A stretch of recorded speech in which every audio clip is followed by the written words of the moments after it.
यद्भूतं यच्च भव्यम् यदन्नेनातिरोहति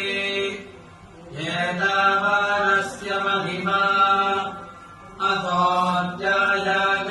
पूरुषः पादोऽस्य विश्वभूतानि त्रिपादस्यामृतम् दिवि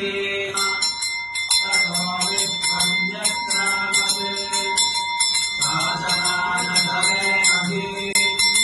तस्मात् विराजजायत विराजोपधिपूरुषः ग्रीष्मजिह्मः शरद्धविः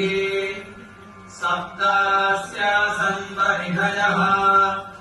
त्रिसप्तसमिधः कृताः